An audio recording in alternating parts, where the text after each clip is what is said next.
We're going to be talking about phase change diagrams. This one is specifically for water.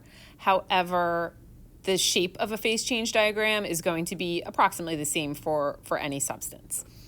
Instead of calling it a phase change diagram, it also goes by heating curve, or sometimes you'll also see cooling curve.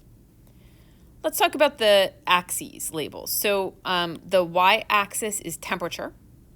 And shame on them, they didn't put their units, which is degrees Celsius. And then along the x-axis, we have heat or heat energy, and this one happens to be in calories. Now, if we were using the SI system, we would be using joules or kilojoules down here. But I like this diagram, so I picked it even though I would have preferred this to say heat and the units be in joules.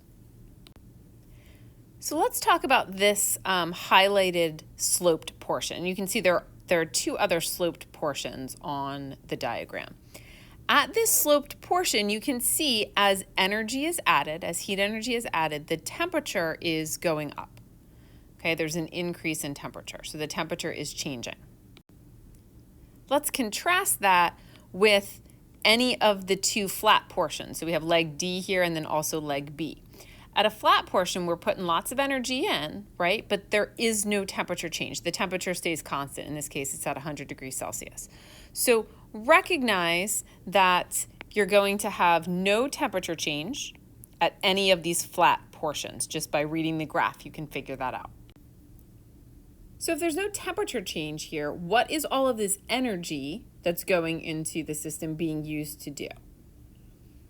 And the answer, it's being used to weaken and or break completely the IMFs, the intermolecular forces of attraction that are keeping particles attracted to one another. Okay, it takes energy to weaken or to break them. And as the energy is going into doing that, it's not going to be increasing the temperature. So at any sloped point, you can see that the temperature is in fact increasing with the input of energy. And that's because as you put in energy, the particles are moving faster on average. And that's going to increase their average kinetic energy, which is going to give you an increased temperature.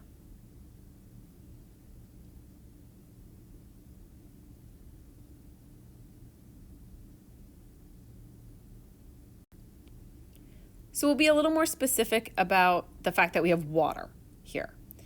Looking at our phase change diagram, we have an increase in temperature and then all of a sudden it levels off here at leg B. So the leveling off at leg B occurs at 0 degrees Celsius. 0 degrees Celsius in water, that happens to be the melting point for water. All right, so that's not a coincidence. By the way, melting point also known as freezing point. You can use either term. So this is 0 degrees Celsius for water because during the process of melting, you're not going to have any temperature change. All the energy is going into weakening the intermolecular forces of attraction. So if you take a look at your kind of starting point here, you're going to start as solid ice, and you're going to end up as a liquid water. Okay, that means that this whole time, you're going to have really cold ice, okay? And then once we hit here, we're going to have all liquid, but you know the difference between a cold shower and a warm shower, right? And then like really, really hot water that's going to burn you. So that's what leg C is talking about, okay? So we have a solid this whole time, we have a liquid this whole time, and then you can probably predict that leg E is going to be a gas. Sometimes we call that steam for water, but that's going to be a gas. The start at leg D is going to be completely liquid, and the end of leg D is going to be completely gas. And then in between, it's going to be a liquid gas mix, and then the same thing with leg B, it's going to be a solid liquid mix as you're traveling along this line. You might say, well, can I actually calculate like what portion of ice would still remain that hasn't turned into liquid water yet along this line? The answer is yes, and I'm glad you asked. Let's just do a very brief review of what it's called when we go from a solid to a liquid. That's called melting. just write melt. And then when we go in the opposite direction, liquid to solid, that's called freezing. I'll just write freeze. Okay, and then when we're going liquid to gas, that's called vaporization or boiling. And then in the opposite direction, gas to liquid, that's called condensing or condensation. Just remember the exothermicity or endothermicity of these processes, right? It's going to take energy anytime you're going in to the right here, and it's going to release energy anytime you're going to the left on this diagram. When something takes energy, the sign is going to be positive, and then a release of energy is going to give you a negative sign.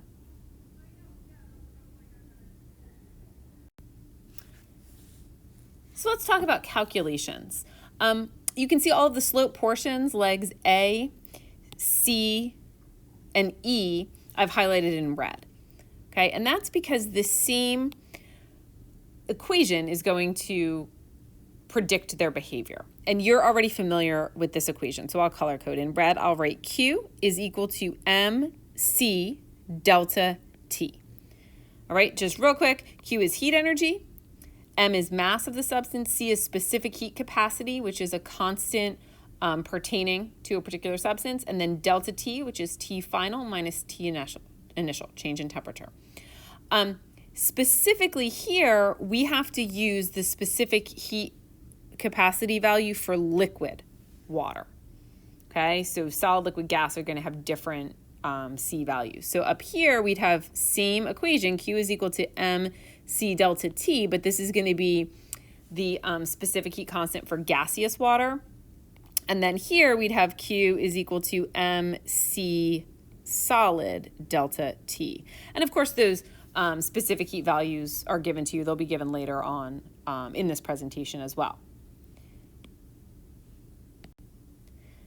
What you may be less familiar with is what to do with these flat portions. We already said there's no temperature change happening. So if there's no temperature change happening and we use this equation, we'd get 0 for our delta T term, and then Q would be 0. And we know that clearly there's energy being put in here. So this is not going to cut it in this case. So we have a different equation that we use for the purple portions. Okay, it looks similar. So it's Q is equal to mass times what we call heat of vaporization. Okay, so this heat of vaporization term is a constant with respect to the substance. So very similar to your specific heat value. Okay, so you can see there's no temperature term. In leg B, this is our solid to liquid. Here it's going to be Q is equal to M times heat of fusion, so FUS. This slide just goes over some of the constants, like the specific heat values for solid, which would be ice, liquid water, and gaseous water. So you can use these when you're doing your problems on Chem 101. And then it also gives the value for heat of fusion of ice and the heat of vaporization for water. I used E here instead of Q. You can use them interchangeably. I do want to mention something else, though. You could also see E or Q is equal to N times heat of fusion. And the meaning here of N is moles. So you would obviously have to convert your joules to grams we usually use kilojoules per mole. It's just a more sensible value. So the heat of fusion in kilojoules per mole is 6.02. And the heat of fusion the heat of vaporization in kilojoules per mole is 40.6 kilojoules per mole. Okay, and this equation would look like E is equal to N times heat of vaporization. Now, when you're using these, you might say, well, I don't have to just pick one of these. I could just convert my constant into the units that I need. And that's totally true. So you have lots of options here. Okay, so we're going to do a practice problem.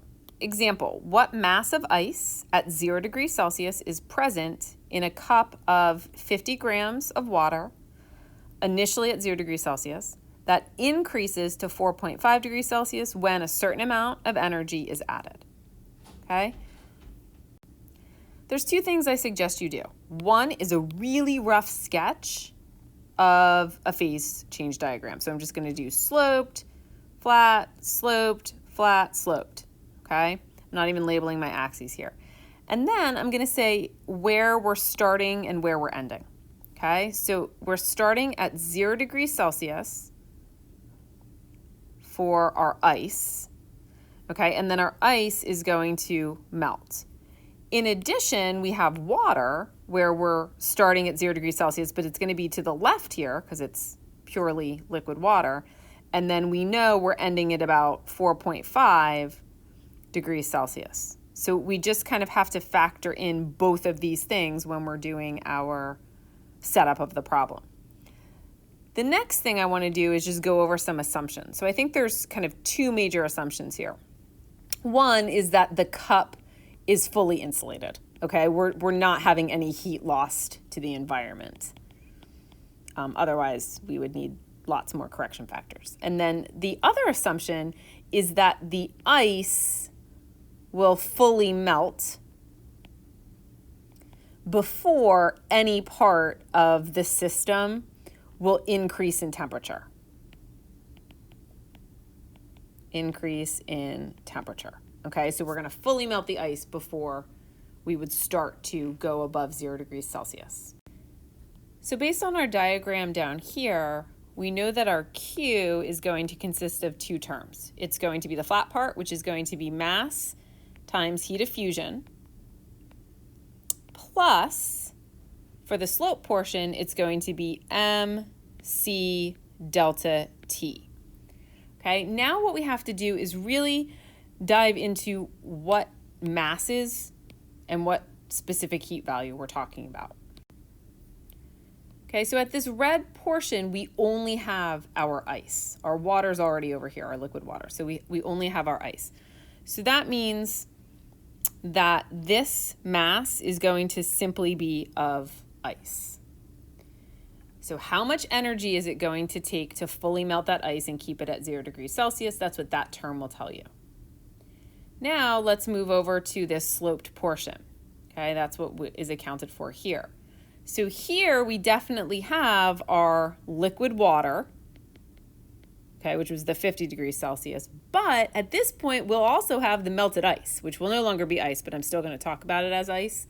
Okay, so that's going to be our X, the mass of ice or mice. That's going to be our unknown that we're solving for. So on the next slide, you'll see, so you can pause and try to do this problem, but then on the next slide, you'll see the numbers that have been subbed in the final answer.